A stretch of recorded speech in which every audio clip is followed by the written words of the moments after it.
The haunted Sloss Furnaces, an old steel factory in Birmingham, was founded on June 1, 1871.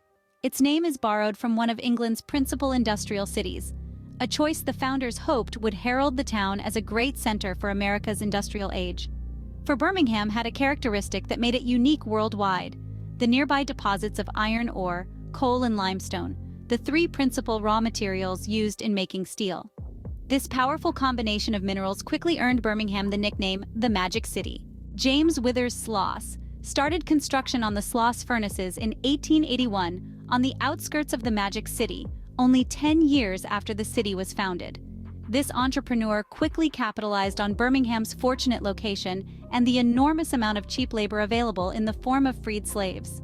To cement Sloss's place in this financial bonanza, he used his wealth and political influence to become the first president of the newly merged Nashville and Decatur Railway Company. His first priority was to expand their railway lines down to Birmingham, thereby securing the exportation of steel made at Sloss Furnaces.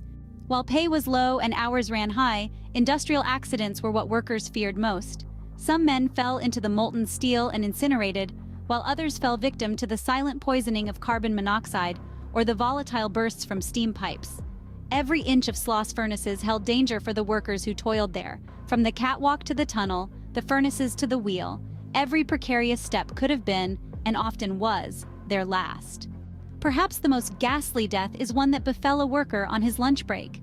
Sitting near one of the large flywheels used to power the huge scalding boilers, he leaned a little too close, and the wheel caught his clothing, slowly dragging him into the gears. Witnesses at the time shuddered. Each time the wheel went around, there was a little less of their friend. This wasn't an insulated incident. On September 9, 1887, Richard Jowers was working at furnace number 1. Standing near the top of the furnace, he slipped, and he and the heavy bell he had been preparing to melt tumbled into the molten steel below. There was nothing anyone could do to help, and they stood helplessly by as Jowers was incinerated. It is rumored they were able to remove his head and several bones before his remains were lost completely. At night, this old building, now a national landmark, still echoes with noises from its perilous past. Screams are heard, apparitions are seen, and on the second floor of the blower building, there's the sinister presence known as Slag, an overly cruel foreman who can still be heard belittling his crew. The Magic City was built on the backs of ordinary men, and a great many of them toiled and died at Sloss Furnaces. Perhaps they haunt the grounds so the city does not forget their gruesome sacrifice.